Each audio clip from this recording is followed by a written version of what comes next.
and welcome to Mountain Patriot Homestead. It has been quite some time since we have just sat and visited, and I thought today would be a good day. I was going to do this outside, but it's warm. I say warm, it's 50, but the wind is just gusting, and you wouldn't be able to hear a thing I said. So I figured we'll just do it here in the house, so excuse any of the background noises going on, but we'll get through this. Now, today's visit, I don't have a script, I don't have anything that I plan on following. I just thought we'd sit a spell and just share what's going on. My husband is out today on the skid steer doing some work for another fella, so he is not in the house, but I've got the dog sleeping over here on one side of me and got the baby goat in her little pen playing across from me, so you may hear something that sounds like a barnyard going on every once in a while, but that's what it is. I'm sure some of you have seen the videos of the baby goat. Yes, we've got a baby goat in the house. She's going on, I guess, maybe almost 3 weeks old, and her mama had her and two others. The two others didn't make it, and she almost didn't, and we brought her in the house and been caring for her ever since. No fault to the moms at all. She was trying really hard, but she had her during a really cold spell, and even though we had heat there, just was not enough. So we've got her in here. She's potty trained herself, so I can't complain about that, but it's about time to get the goats out the house because, you know, she's as cute as she can be and follows you around like a dog, but, you know, I mean, we live in a little house and there's just times that it's time for them to go live with the others, but we're having to wait because it is supposed to be getting colder again. It was down, I guess, around 38 or so last night, and I think maybe one night this week it's supposed to get down in the 20s again. So we're trying to hold off because she is very little and we can put her back out there with the others, but you know, when they've been separated from the other part of the herd or flock, they don't just take them right in. It's a whole dominance thing. If you've ever had chickens or even dogs, you know that there's the hierarchy of how it all flows. And so right now she'd be the bottom of the rung, and they wouldn't mistreat her, but they're not just gonna readily accept her into the fold as, you know, right from the get-go. So we've been putting her out there on these warm days, letting her play, letting them get used to each other. And so her reintroduction into the herd with the rest of them won't be as hard, but I don't want to chance it while it's still cold. And because it is supposed to be getting down below freezing again one night this week, this is the beginning of March, so it is not unusual for it to get cold like this. But, you know, I really start getting the garden bug about this time of year, and I want to plant everything. And that's a little bit too early for us here, even though the zone we're right on the border of 5 and 6 zone, but because of our elevation, it pushes us more into the zone 5. So I try to hold back and wait, but if you've watched any of my other videos, you know how patient I am, especially waiting for dishes to cool in the kitchen. So it's no different with gardening. I'm not the most patient person. I want to just get out there and get it done. Excuse me, I have not had enough coffee this morning. Even though it seems like I've drank a pot, I feel like I need coffee this morning. How you like my coffee cup? But back to gardening, I've got, I don't know, I have probably hundreds of different types of seeds. I would like to plant them all, but that's I don't have that big of a garden area. But I do have several stacks here of seeds that I've been going through this morning that I do plan on putting out this weekend. Even though it's supposed to be getting down below freezing, these are cold weather crops. And I say cold, cooler weather crops. It's some lettuce, and let me see what else in here. Lettuce, and I've got some poppy seeds and some carrot seeds and some tiny bok choy that I want to direct sow out into the garden. And these will be fine because you're supposed to start planting them when it's either cool in the fall or the early spring. So these will be fine. They won't be sprouted in the next 2 days before it gets cold again. Now, these other stack of seeds here that I have, that'll be the next ones that I want to go out. I'll be planting them in the greenhouse, and they can go in while it's still cool. And I've got a little propane heater in the greenhouse that I can turn on. And what I do is I don't try to keep it 80 in the greenhouse. During the day, it'll get hot in there anyway, and there's automatic windows that'll open. But at night, whatever the outside temperature is what the inside temperature is, because the only way that I have of heating it is that little propane heater. So when I decide to plant this stuff, which is, let's see, what do I have here? I have some cabbages, and then I've got some thyme and bee balm and balloon flower and stevia, dianthus. So a mixture of things here that I want to get planted in the greenhouse. I can turn that propane heater on and set it to where it's just above freezing, just enough to keep the things from freezing and killing them. And things will grow. They'll grow slowly, which is, I would rather things grow at their own pace rather than trying to force them to grow. And so this will be a greenhouse project. I'll get these started, and then here in a few weeks I will get started on more of the warmer weather crops to get them time, because I seriously have planted things in the greenhouse that our weather here is weird because we live on a mountain. It's not like we live, at 10,000 foot elevation or anything, but we have enough of an elevation, and our weather fluctuates so much that we have had, I think we had a snow one year in May.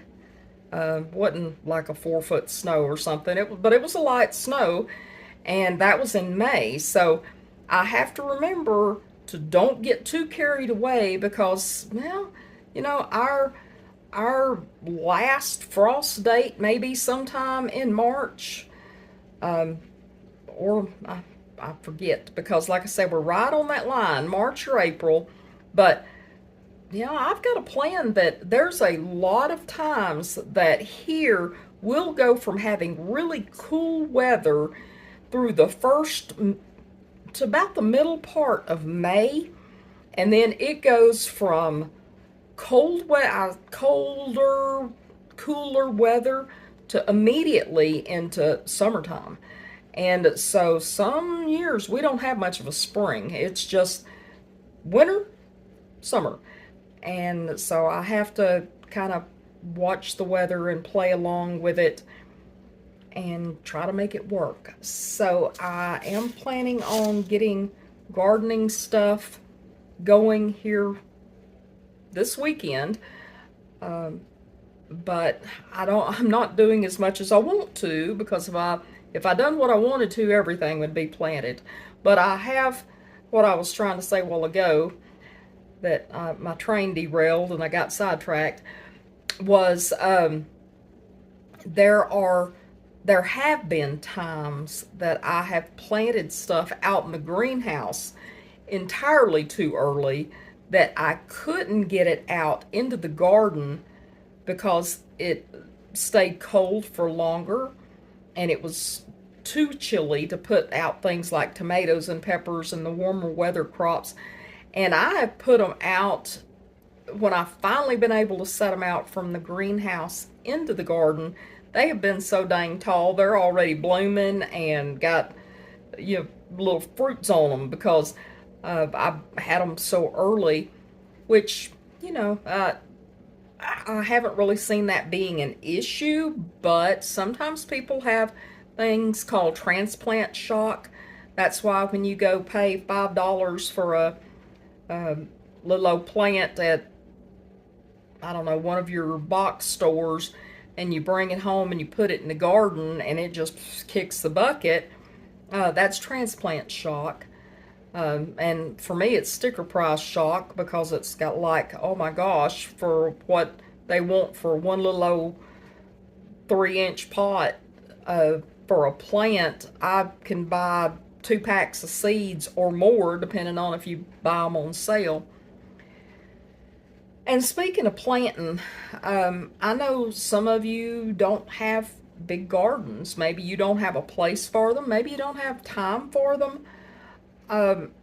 Try 5-gallon buckets, or try flower pots, or heck, if you get a big old can of something, and I can't think what you call it right now. It's a number something, number 10 can, number something can, that you get the big can of, you've seen me get it sometimes with like where I'll get hominy and then I'll recan it from a big can, store-bought can, into a smaller can. Or garbanzo beans, you know, I buy them big old honking cans of garbanzo beans, chickpeas, and then I'll re-can them into canning jars into amounts that I will use, because I use the chickpeas to make my own hummus.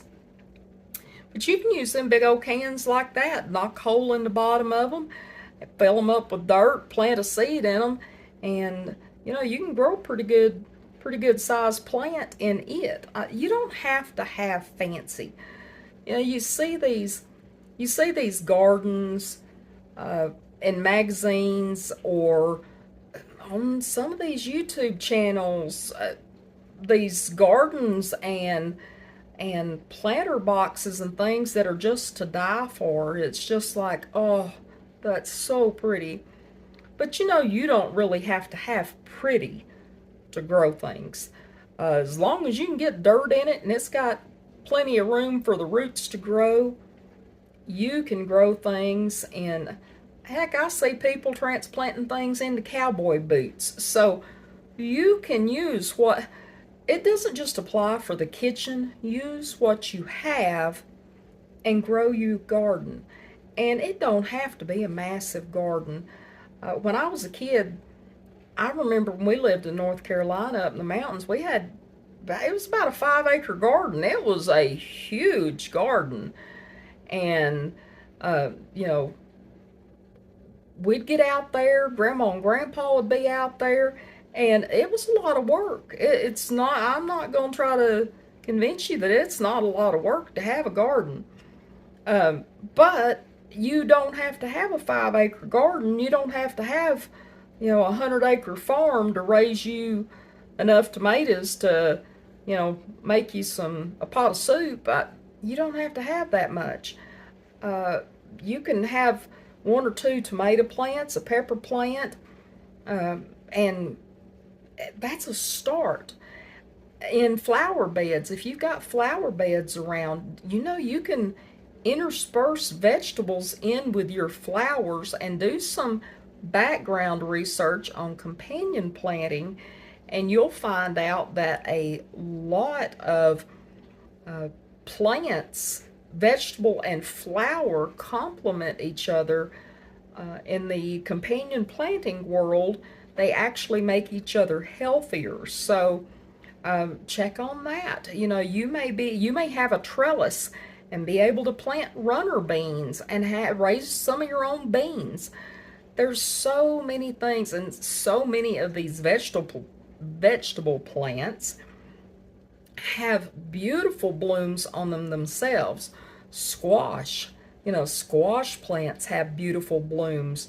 Okra, which is in the, I believe, hibiscus family, has beautiful blooms on them. So, you know, you can plant, even if you live in town, you can kind of sneak in, even if you've got a picky HOA, you can kind of sneak in some vegetable plants in amongst your flower gardens, and you know, a lot of them look like flowers. So, you know, you can grow things in a lot of places that you think you can't. You just got to be creative. Just take it on as a challenge that let's just be creative. And if it's only one or two plants, you know, that's a start. That's one or two amounts of vegetables that you ain't had to buy out of the store. And I say vegetables, you know, you can do the same thing with berries, grapevines, um, fruit trees. Instead of planting something that you can't eat off of, plant you a little fruit tree. And not, you usually can't just plant one. Now there's some types of fruits that, you know, they'll self-pollinate and they're fine, but most fruit trees need a pollinator. That's not the correct term. I can't think of the correct term right this minute, but if you think of it, put it down in the comments below, because my brain needs more coffee. But like my fruit trees that I've got, my apple trees I've got out front, I've got 3 different apple trees because they help each other with the pollination process. And really, the more things that you have around to draw in your bees and butterflies and even wasps. I know some people have a real big aversion to wasp and things, but now I'll tell you one that I don't like, and that's a dang yellow jacket. And if there wasn't another yellow jacket on this earth, I wouldn't care, because them suckers are just mean. They'll chase me all the way across the yard to pop me, and I ain't nowhere near them. But anyway, that's neither here nor there. But I don't like yellow jackets. But pretty much any of your other wasp, you know, your red wasp, paper wasp, bumblebees. I love bumblebees. They don't look like they ought to be able to fly, and somehow they do. But any of your pollinators that you can draw in to get assistance with, whether you're growing vegetables or flowers or fruit of some type, the more of those that you can draw in, the better outcome that you're going to have. But you know, that is I know you've heard me on here. I know it sounds like I'm ranting about, oh, you need to plant a bunch of stuff. You do need to plant, but it's not just so you can be planting, but it's also so much more economical. I know everybody that's listening to this has to go to the store at some point in time. You have to buy groceries of some form. I'm sure you're not just living off of air and love. And if you've been in the store, you know that the prices are crazy, crazy prices. Eggs, I know that's the big one that everybody's talking about right now, because eggs are very expensive. I don't know how expensive, because I have chickens, and so I couldn't really tell you how expensive eggs are. So you probably know better than I do. One of the tips, I've been making some cooking videos, and one of the tips that I put in one of those videos is one I'll share again here. So if you hear it twice, sorry. But that is about eggs, that if you happen to come across a windfall of eggs, whether you find some that are on sale which I don't know if there are any egg sales going on, but if you find any on sale, if you find a co-worker or neighbor or somebody that's selling eggs and you can get some extras, there are different ways that you can preserve eggs. If you get more, if somebody offers you 10 dozen eggs, don't turn them down, because you can preserve those eggs and use them later. There's different ways. I have limed eggs and been able to save them just in a 5-gallon bucket for over a year, and still was able to use them. I know liming eggs work. You can research how to do that. But one way that I do around here, when the chickens are just all gung-ho and they're just laying an overabundance of eggs, what I do is I've got a muffin tin, and for the little cup portions, I have little silicone cups instead of using paper cupcake cups. Is words ever come hard for y'all? Some days. But anyway, I have little silicone ones, and what I'll do is I'll put them in the muffin tin, and then I'll break an egg into each one of them, and I'll set it in the freezer, and I'll let them freeze. And then I'll take them out. I'll remove them, take the eggs out, the frozen eggs out of the silicone cups, and put in a Ziploc bag. And then I'll just put that Ziploc bag back in the freezer. And then as I need eggs, I'll just take out however many I need in time for them to thaw, because they need to be thawed. And then I'll use them just like regular eggs. So don't turn down eggs if somebody offers you some eggs, or if you come across a really good sale and you can get some extras put back. Anything to save money, because I know, there's a lot of people out there suffering. I know there's a lot of people that are out of work, and even those that are working, people are struggling. So be good to each other, and I hope y'all have a wonderful day. I'm going to get in here and get busy. I've got some seeds to get started on, but y'all come back again, and I hope that you'll share this channel with your friends, and we'll see you again real soon. Love y'all. Mountain Patriot Homestead, signing out.